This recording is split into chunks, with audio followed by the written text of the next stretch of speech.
Hello दोस्तों, कैसे हो आप सब। तो आज हम अपने नए टॉपिक वायरल इन्फेक्शन को डिस्कस करेंगे। अभी तक चैनल को सब्सक्राइब नहीं किया है तो चैनल को सब्सक्राइब कर दें और वीडियो को लाइक कर दें। तो चलिए गाइस, हम लोग अपनी न्यू टॉपिक को डिस्कस करते हैं। वायरल इन्फेक्शन, ऐसे इन्फेक्शन जो वायरस की वजह से कॉज होते हैं उनको हम वायरल इन्फेक्शन बोलते हैं। ठीक है, तो कुछ ऐसे इन्फेक्शन को डिस्कस कर लेते हैं जो कि वायरस की वजह से कॉज हो रहा है। तो पहला इन्फेक्शन क्या है हमारा, SARS severe acute respiratory syndrome. चलिए तो इसको डिस्कस करते हैं। A new and rapidly progressive respiratory syndrome term severe acute respiratory syndrome SARS was identified by the World Health Organization in the Guangdong province of China as a global threat in March of 2003.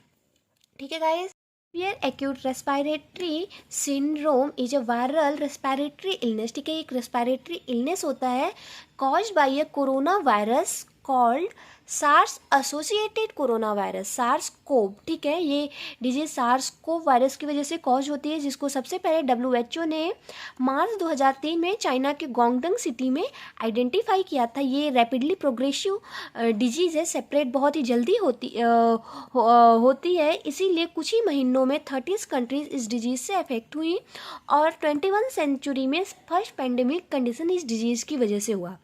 और इस disease को हमने यहाँ पे इसलिए discuss किया क्योंकि जो सार्स डिजीज़ है वो कोरोना वायरस स्ट्रेन की वजह से, ठीक है, कॉज होती थी, कॉज हो रही थी। ठीक है, इसकी टियोलॉजी क्या थी, SARS is caused by a strain of corona virus the same family of viruses that cause the common cold.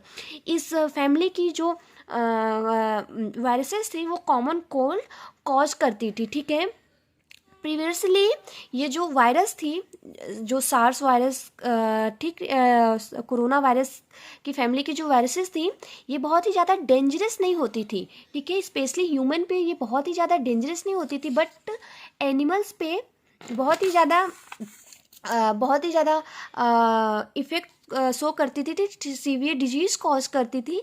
इसलिए साइंटिस्ट लोगों का मानना था कि ये आगे जाके एनिमल से ह्यूमन में भी ये सीवियर डिजीज़ कॉज होने के चांसेस हैं। ठीक है, फिर फर्दर 2019 में क्या हुआ कि इस डिजीज़ से कोरोना वायरस सार्स कोव 2 नया एक स्ट्रेन आया इस डिजीज़ का, और पूरी कितनी सारी कंट्रीज़ इस डिजीज़ से अफेक्टेड हुई और कितनी सारे कंट्रीज़ में लॉकडाउन तक लगा। ठीक है, और ये डिजीज़ ह्यूमन को अफेक्ट करने लगा। इनके सिम्टम्स जो कोविड-19 में शो होते हैं, कोरोना डिजीज़ में हम लोग फर्दर डिस्कस करेंगे, सेम वही सिम्टम्स हैं। ठीक है, और इसके बाद हम लोग अपनी नई डिजीज़ को स्टार्ट करेंगे जो कि है कोरोना वायरस।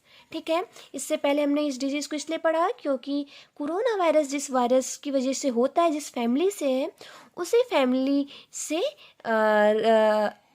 फैमिली के वायरस से ये डिजीज़ भी कॉज होता था। ठीक है, कोविड-19 वायरस डिजीज़ भी एक वायरल इन्फेक्शियस डिजीज़ है जो कि वायरस की वजह से कॉज होता है। ठीक है, और इसके बारे में आप सबको अच्छे से पता होगा। देखते हैं, it is also known as Wuhan virus, novel corona virus 2019, कोविड-19 virus, SARS CoV 2, severe acute respiratory syndrome corona virus. ठीक है, कोरोना वायरस बहुत से नामों से जाना जाता है। पहला है वॉन वायरस। वॉन वायरस क्यों कहते हैं, क्योंकि ये चाइना के हुआन सिटी में सबसे पहले आइडेंटिफाई किया गया था। नेक्स्ट है novel corona virus. Novel corona virus 2019 इसलिए कि ये सबसे पहले 2019 में, दिसंबर 2019 में चाइना में आइडेंटिफाई किया गया था। ठीक है, इसको हम कोविड-19 वायरस भी बोल सकते हैं और सार्स कोव 2, ठीक है, वायरस भी बोलते हैं क्योंकि सार्स कोव 2 वायरस की वजह से, ठीक है, वायरस का ये नाम है, वायरस की वजह से ही कोविड डिजीज़ कॉज होता है, तो इसको हम सार्स कोव 2 भी बोल सकते हैं। तो इसकी डिफिनीशन को देख लेते हैं। COVID-19 is caused by the SARS-CoV-2 virus. COVID-19 can cause mild to severe respiratory illness including death. तो मैंने पहले ही बताया कि जो कोविड-19 है किसकी वजह से कॉज हो रहा है, सार्स कोव 2 वायरस की वजह से कॉज हो रहा है, जो कि सीवियर रेस्पिरेटरी इलनेस कॉज करता है। ठीक है, हमें सांस से रिलेटेड रेस्पिरेटरी बीमारी होती है और ये डेथ भी कॉज कर सकती है। ठीक है, the word corona is Latin for crown. जो कोरोना वर्ड है वो लैटिन वर्ड से डिराइव्ड है, इसका मतलब होता है क्राउन। क्राउन आप लोगों को पता होगा, मुकुट जो होता है, क्राउन का मतलब होता है मुकुट। मुकुट के ऊपर वाला पार्ट जो नुकीला होता है, उससे इसका मीन्स है कि जो वायरस है वो ऐसे नुकीली टाइप का होता है। ठीक है, उसकी सरफेस नुकीली टाइप की होती है। Corona virus are a broad family of viruses named after the crown like spikes on their surface. पहले ही बताया कि जो वायरस का सरफेस है उसके ऊपर स्पाइक्स मतलब नुकीली चीज़ें, ऐसे नुकीली जैसे स्ट्रक्चर होता है, उसका नुकीला स्ट्रक्चर होता है जैसे कि मुकुट का होता है एक। ठीक है, उसी तरीके से होता है। ये ब्रॉड फैमिली है। इससे पहले हमने जो सार्स डिजीज पढ़ा था, ठीक है, ये इसी फैमिली से बिलोंग करता है। नेक्स्ट देखते हैं कोरोना के टाइप्स। कोरोना की फैमिली बहुत ही ब्रॉड है, तो इसके बहुत सारे टाइप्स हैं, देख लेते हैं। The corona virus is a virus family that can cause a lot of illness that are mild to life threatening. ठीक है, ये वायरस की फैमिली जो है बहुत बड़ी फैमिली है। ठीक है, ये बहुत ज़्यादा इलनेस बीमारी कॉज करती है। सीवियर माइल्ड से मतलब कम से, लाइफ थ्रेटनिंग मतलब जीवन पे ऐसे मृत्यु डेथ तक कॉज हो सकता है इस डिजीज की वजह से। ठीक है, it is the cousin of both mild east respiratory syndrome virus and more popular severe acute respiratory syndrome. ठीक है, there are only 7 strains of coronaviruses that are known to cause illness in human beings। ठीक है, पहले ही बताया गया कि corona virus की जो वायरस फैमिली है बहुत बड़ी है, तो इसमें 7 स्ट्रेन होते हैं। ठीक है, कोरोना वायरस के अभी तक कितने स्ट्रेन आइडेंटिफाई किए गए? ओनली 7। ओनली तो मत ही कहिए, एक वायरस ने पूरे देश के क्या क्या हालत की है आप सबको अच्छे से पता होगा ना। तो 7 स्ट्रेन इस डिजीज के अभी तक आइडेंटिफाई की गई है जो कि इलनेस कॉज करती है। पहला क्या है? Human corona virus 229E। H CoV का मतलब होता है corona virus, H corona virus 229E, ये अल्फा कोरोना वायरस होता है। सेकंड है ह्यूमन कोरोना वायरस OC43। ठीक है, ये बीटा कोरोना वायरस होता है। थर्ड है सार्स कोरोना वायरस, ये भी बीटा कोरोना वायरस होता है। सार्स कोरोना वायरस जिससे severe acute respiratory syndrome disease cause होता है, जिसको मैंने फर्दर सबसे पहले इस वीडियो में उसी को डिस्कस किया था, उसी की डिफिनीशन को। ठीक है, नेक्स्ट है ह्यूमन कोरोना वायरस NL63, ये भी एक अल्फा कोरोना वायरस है। इसको सबसे पहले नीदरलैंड में आइडेंटिफाई किया गया था। ठीक है, नेक्स्ट है human HKU first corona virus. ठीक है, ये भी एक बीटा कोरोना वायरस होता है जिसको सबसे पहले हांगकांग में आइडेंटिफाई किया गया था। नेक्स्ट है मर्स कोव, ये एक बीटा कोरोना वायरस होता है। एंड लास्ट है सार्स कोव 2, ये भी बीटा कोरोना वायरस होता है जिसको सबसे पहले चाइना की हुआन सिटी में 2019 में आइडेंटिफाई किया गया था।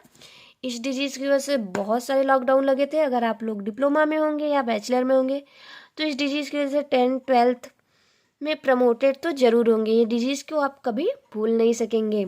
ठीक है, नेक्स्ट क्या है मोड ऑफ ट्रांसमिशन, क्या क्या इसकी ट्रांसमिशन है, कैसे फैलता है, तो सबको आप लोगों को अच्छे से पता होगा कि कोविड कैसे फैलता है, क्योंकि पूरे लॉकडाउन में अच्छे से प्रिकॉशन ली जा रही थी इन सब की।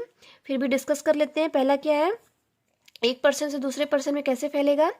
Through droplets release in the air when a person cough और स्नीज। कोई भी पेशेंट है, ठीक है, कोविड-19 पेशेंट है, कोविड वायरस से अफेक्टेड है, उसकी स्नीज से, उसकी कफिंग से, सिंगिंग से, मतलब इसलिए 2 गज की दूरी है बहुत ज़रूरी। तो सेफ डिस्टेंस मेंटेन करके गवर्नमेंट बोल रहे थे रहने को, इसीलिए लॉकडाउन लगाया गया था। क्योंकि इन्फेक्टेड पर्सन के कफ से, स्नीज, छींकने से, गाना गाने से, बोलने से उसकी जो ड्रॉपलेट्स हैं माउथ के वो एयर में जाते हैं, इसकी वजह से दूसरा पर्सन भी उससे ईजिली अफेक्टेड हो सकता है। ठीक है, नेक्स्ट देख touching an object that may have the virus on it and then touching your eyes, nose or mouth without washing your hand। कोई भी ऑब्जेक्ट जो जिस पे कोविड वायरस होने के चांसेस हो सकते हैं या कोविड पेशेंट उसको टच किया है, उसको आप टच करते हैं और बिना आप अपने हाथ धुले अपने माउथ, नोज, आइज़ को टच करते हैं, जिसके थ्रू आपकी बॉडी में इजीली वो इंटर करता है, क्योंकि आपके आइज़, नोज, जो माउथ है वो सेंसिटिव ऑर्गन होते हैं, जिसके थ्रू कोई भी माइक्रो ऑर्गेनिज्म इजीली आपकी बॉडी में इंटर कर सकता है। ठीक है। अगर इसीलिए आप सब लोगों ने सैनिटाइजर का नाम सुना ही होगा, अल्कोहल बेस्ड सैनिटाइजर का यूज किया जाता था। आप सबको याद होगा तो उस टाइम में कोई भी बाहर की चीज़ें जब आती थी, ठीक है, तो उसको प्रॉपर धुल के फिर घर में लाया जाता था। अगर कोई बाहर से आ रहा है तो अपने पूरे ड्रेस को चेंज करता था, पूरे कपड़े को चेंज करता था, अच्छे से अपने आप को क्लीन करता था, ठीक है, नहाता था। तो ये सब चीज़ें प्रिकॉशन के रूप में यूज होते थे, क्योंकि ऐसे ही ये वायरस एक से दूसरे में सेपरेट हो रहा था। फिर नेक्स्ट है through close personal contact such as hand shake. ठीक है, अपने पर्सनल कांटेक्ट, ठीक है, 2 गज की दूरी है जरूरी, पर्सनल कांटेक्ट डिस्टेंस मेंटेन करके रहें, हाथ ना मिलाएं, हग ना करें, ठीक है, ऐसे कांटेक्ट नहीं बनाएं। ठीक है, और रेयर केस में आपके फीकल कंटामिनेशन भी होता था। ठीक है, आपके फीकल के थ्रू भी ये सेपरेट होता था। इसकी इटियोलॉजी क्या है, पहले ही बताया कि ये SARS-CoV-2 वायरस की वजह से ये डिजीज कॉज होता है। कौन सी डिजीज? कोविड-19 वायरस डिजीज। ठीक है, SARS-CoV-2 वायरस, ये आप लोग नाम याद करिएगा, ऑप्शनेबल क्वेश्चन के लिए इंपॉर्टेंट है। ठीक है, नेक्स्ट हम इसकी पैथोफिजियोलॉजी देखते हैं। इसकी पैथोफिजियोलॉजी इंटरेस्टेड है और इजी भी है, तो आप सब बहुत ही ध्यान से इसको देखें। और अगर चैनल को सब्सक्राइब नहीं किया है तो आप लोग चैनल को सब्सक्राइब कर दें और वीडियो को लाइक कर दें। ठीक है, तो सबसे पहले ये हमारा सेल है, हमारी बॉडी में, बॉडी का एक सेल है, ये न्यूक्लियस है। ठीक है, होस्ट सेल का मतलब कि जिससे कोई भी कोरोना, जो भी वायरस है, बैक्टीरिया है, कोई भी चीज़ें आके अटैच होती हैं उसको हम होस्ट सेल बोलते हैं। ठीक है, तो ये हमारी बॉडी का एक सेल है जिसमें न्यूक्लियस, साइटोप्लाज्म सब प्रेजेंट है। तो कोरोना वायरस है हमारी बॉडी में इंटर करता है। ठीक है, और ये होस्ट सेल से अटैच्ड होता है, जिस सेल से अगर अटैच्ड होगा उसको हम होस्ट सेल बोलेंगे। कोई भी वायरस, कोई भी बैक्टीरिया हमारी बॉडी के जिस भी सेल से अटैच्ड होगा उसको हम होस्ट सेल बोलते हैं। तो ये आके इस सेल से अटैच्ड हुआ। ठीक है, इसके बाद क्या होता है कि कोरोना वायरस जो है इससे अटैच्ड हुआ और इसके अंदर इंटर कर गया। ठीक है, कोरोना वायरस हमारे होस्ट सेल के अंदर इंटर कर गया। ठीक है, उसके बाद क्या होता है, कोरोना वायरस जो होता है वो अपने कंटेंट को रिलीज करता है। ठीक है, किसके अंदर? सेल के अंदर ही, हमारे होस्ट सेल के साइटोप्लाज्म में ही अपने कंटेंट को रिलीज करेगा। फिर उसके बाद क्या होगा, ये हमारे जो सेल है, हमारा होस्ट सेल है, उसके यूज से, ठीक है, नए कंटेंट को बनाएगा, नए वायरल कंटेंट को बनाएगा, क्रिएट करेगा। उसके बाद क्या होता है कि जो कोरोना वायरस है अपने जैसे रिप्लिकेट्स इनसाइड द सेल, अपने जैसे डुप्लीकेट कॉपीज को, ठीक है, डुप्लीकेट कॉपीज को बनाएगा। उसके बाद क्या होता है, बहुत सारे corona virus, newly corona virus का फॉर्मेशन होता है, फॉर्म्ड होते हैं, और ये सेल से बाहर भी चले जाते हैं और फिर अनदर सेल में अटैच्ड होते हैं। फिर फर्दर ये प्रोसेस होता है। तो एक बार इस प्रोसेस को फिर से देख लेते हैं। फर्स्ट कंडीशन में क्या होता है, corona virus attach to the host के। तो इस कंडीशन में क्या होता है, कोरोना वायरस हमारे सेल से आके अटैच्ड होता है, जिस सेल से अटैच्ड होगा उसको हम होस्ट सेल बोलेंगे। सेकेंड में क्या होता है, जो होस्ट सेल होता है जिससे अटैच रहता है उसके अंदर इंटर करता है। थर्ड में क्या होता है, जो वायरस है अपने कंटेंट को रिलीज करता है सेल के साइटोप्लाज्म में। ठीक है, फोर्थ में क्या होता है, साइटोप्लाज्म कोरोना सेल के अंदर ही रह के, ठीक है, अपने न्यू कंटेंट को, वायरल कंटेंट को बनाती है। ये इसका फोर्थ स्टेज हो गया। फिर उसके बाद कोरोना वायरस जो है अपने जैसे डुप्लीकेट कॉपीज बनाती है सेल के अंदर ही रह के। फिर उसके बाद क्या होता है, नए नए कोरोना वायरस का फॉर्मेशन होता है, बहुत सारे कोरोना वायरस बनते हैं, फिर इससे ये बाहर निकलेंगे, फिर एक नए सेल से जाके अटैच्ड होंगे, फिर फर्दर ये प्रोसेस होता रहेगा। तो ये इसका हो गया 6th स्टेज। ठीक है, तो ये 6 स्टेज की इसकी पैथोफिजियोलॉजी थी। होप आपको समझ में आया होगा। Next clinical manifestation. Clinical manifestation के मतलब इसके साइन एंड सिम्टम्स क्या हैं, हमको तो नहीं लगता आप सबको बताने की ज़रूरत होगी कोरोना वायरस के साइन एंड सिम्टम्स, फिर भी देख लीजिए। कोरोना वायरस के बहुत सारे साइन एंड सिम्टम्स होते हैं, ठीक है। जो वायरस है वो हमारी बॉडी में एक्सपोज होता है, जब हमारे सेल्स में जाता है उसके 2 से 14 दिन के बाद कोई सिम्टम शो होते हैं। पहले बताया पूरी फर्दर प्रोसेस इतनी बड़ी प्रोसेस होती है, ठीक है।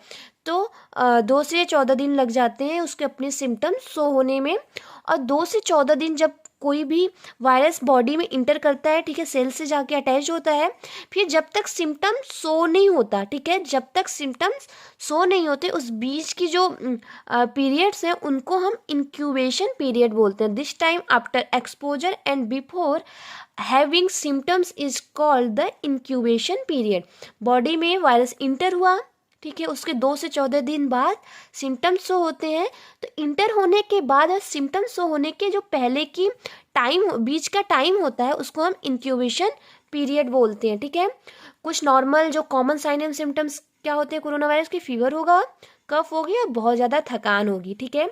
अर्लियर फेज में क्या क्या सिम्टम्स शो होते हैं जब कोरोना वायरस इंटर हो रहा है, अर्लियर फेज में क्या होता है, लॉस ऑफ टेस्ट और स्मेल। आपकी जो टेस्ट है, TASTE, टेस्ट और स्मेल लॉस हो जाएगी। और अदर सिम्टम्स जो हैं, क्या क्या सिम्टम्स होंगे, शॉर्टनेस ऑफ ब्रीथ और डिफ़िकल्टी ब्रीदिंग। इसीलिए जो जितने भी पेशेंट कोविड से मरे सबसे ज़्यादा उनको ब्रीथ की प्रॉब्लम थी, ऑक्सीजन डिमांड बढ़ गई थी, ठीक है। ऑक्सीजन सिलेंडर नहीं मिल रहे थे हॉस्पिटल्स में, उसकी कमी होने लगी थी दिल्ली में, और बहुत सारे ऐसे जगह पे थे जहाँ के हॉस्पिटल में ऑक्सीजन सिलेंडर ही नहीं थी। इसकी वजह से बहुत सारे पेशेंट की डेथ हुई।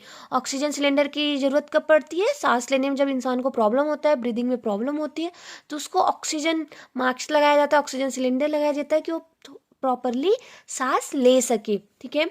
मसल एक बहुत ज़्यादा बॉडी जो हमारे मसल्स हैं उसमें पेन होता है, चिल, ठंड लग के बुखार आना, सोर थ्रोट, पूरे मुंह में ऐसे सोर्स का फॉर्मेशन होना, रनी नोज, ठीक है, नाक बहने लगेगा, हेडेक, चेस्ट पेन, कंजक्टाइविटिस मतलब आपकी आंखें जो है पिंकिश कलर की हो जाएंगी, नोजिया, वोमिटिंग, रैसेस, डायरिया, ऐसे बहुत सारे सिम्टम्स हैं, ठीक है, जो कि कोविड-19 के टाइम में शो होते हैं, ठीक है। नेक्स्ट देखते हैं, ट्रीटमेंट को डिस्कस कर लेते हैं कोरोना वायरस के। पहला क्या है, नॉन फार्माकोलॉजिकल ट्रीटमेंट। फर्स्ट क्या है, वॉश योर हैंड। तो clean your hand frequently with shop and hot water.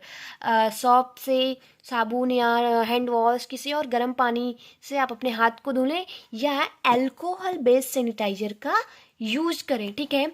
Wear disposal gloves. आप जो भी पर्सन इन्फेक्टेड है उसके अगर कांटेक्ट में आ रहे हैं, उसके, ठीक है, उसके कांटेक्ट में आ रहे हैं तो आप ग्लव्स का यूज करें और फ्रिक्वेंटली उस ग्लव्स को इमिडिएटली फेंक दें और अपने हाथ को प्रॉपरली फिर से धुल लें, ठीक है, ग्लव्स का यूज करें। फिर वियर अ सर्जिकल मास्क, ठीक है, आप सर्जिकल मास्क का यूज करें। N95 ऐसे बहुत सारे मास्क थे अब जो कोरोना वायरस में यूज किए जा रहे थे, ठीक है, तो आप ऐसे मास्क का यूज करें। या ऐसे पर्सन के कांटेक्ट में जिनको कफिंग, स्नीजिंग या ऐसी चीज़ों की प्रॉब्लम है तो आप उनसे दूर रहें, के पास जा रहे हैं तो मास्क का, ठीक है, यूज करना चाहिए। फिर क्या है, वियर वॉश पर्सनल आइटम। अपने जो भी पर्सनल चीज़ें हैं, ठीक है, उसको प्रॉपरली वॉश करते रहें। नेक्स्ट है डिसइंफेक्टेंट सरफेस, ठीक है, डिसइंफेक्टेंट सरफेस। आप अपने सरफेस को, जो भी हाउस होल्ड की चीज़ें हैं उनको प्रॉपरली क्लीन करते रहें, डिसइंफेक्टेड करते रहें, ठीक है। एंड नेक्स्ट है फार्माकोलॉजिकल ट्रीटमेंट। फार्माकोलॉजिकल ट्रीटमेंट, ठीक है, कोरोना वायरस का देख लेते हैं कौन कौन से ड्रग्स दिए जाते हैं। पहला क्या है, नीर मेट्रिल वीर एंड रिटोनावीर, ठीक है, ये ड्रग्स को साथ में दिया जाता है, ठीक है। ये इन्वेस्टिगेशनल एंटीवायरल ड्रग होता है। ये ओरली ड्रग्स दिया जाता है, ओरली ड्रग दिया जाता है। ये ड्रग्स जब सिम्टम्स स्टार्ट हो रहे हैं ना 5 डेज के अंदर ही ये ड्रग्स को देना चाहिए, ठीक है, with in 5 days of when your symptoms start, ठीक है, इस ड्रग्स को देना चाहिए। नेक्स्ट ड्रग क्या है, रेमडेसिविर। ये ड्रग जो है यह एक एंटीवायरल ट्रीटमेंट होता है, ठीक है। ये ड्रग हम एडल्ट और चिल्ड्रन बोथ को दे सकते हैं और आईवी रूट से दिया जाता है। ये ड्रग्स सिम्टम्स स्टार्ट होने के 7 डेज के अंदर दे सकते हैं। नेक्स्ट है बेप्टिलोविमैब। ये ड्रग्स जो है इन्वेस्टिगेशनल मोनोक्लोनल एंटीबॉडी ट्रीटमेंट है। ये ड्रग एडल्ट और चिल्ड्रन जिनकी एज 12 साल है, ठीक है, उनको दिया जा सकता है और ये ड्रग भी आईवी देते हैं और ये ड्रग्स भी सिम्टम्स स्टार्ट होने के 7 डेज के अंदर दिया जाता है। नेक्स्ट ड्रग है मोलनूपिरावीर, ठीक है। ये भी इन्वेस्टिगेशनल एंटीवायरल ट्रीटमेंट है। जिनकी एज 18 साल या उससे ज़्यादा है उनको ये ड्रग ओरली दिया जाता है और ये सिम्टम्स स्टार्ट होने के 5 to 7 डेज सिम्टम्स स्टार्ट होने पे दिया जाता है, ठीक है। ये सम ड्रग्स हैं जिसका यूज हम कोविड के कोरोना वायरस के ट्रीटमेंट में करते हैं, ठीक है। और सबसे ज़्यादा इम्पॉर्टेंट क्या है, कोविड-19 वैक्सीनेशन, ठीक है। Note, covid vaccination is most important. तो कोविड-19 का वैक्सीन आप first dose, second dose and booster dose तीनों आप लोग सब लोग लगवा लीजिए, ठीक है। ये बहुत ज़रूरी है। फिर से बहुत सारी और भी डिजीजेज आ रही हैं, फिर से आप लोगों ने सुना होगा। तो सबसे बचने के लिए आप लोग वैक्सीनेटेड रहें और कोविशील्ड कोवैक्सीन किसी भी कंपनी का हो, ठीक है, आप लोग जाएं। और अगर आप लोगों ने नहीं लगवाया है वैक्सीन तो इसकी वैक्सीन आप लोग लगवा लें, first dose, second dose and booster dose. और हमारे चैनल को लाइक, सब्सक्राइब एंड शेयर करें और हमारी 1000 सब्सक्राइबर को पूरा कराने में हमारी हेल्प करें। Thank you so much.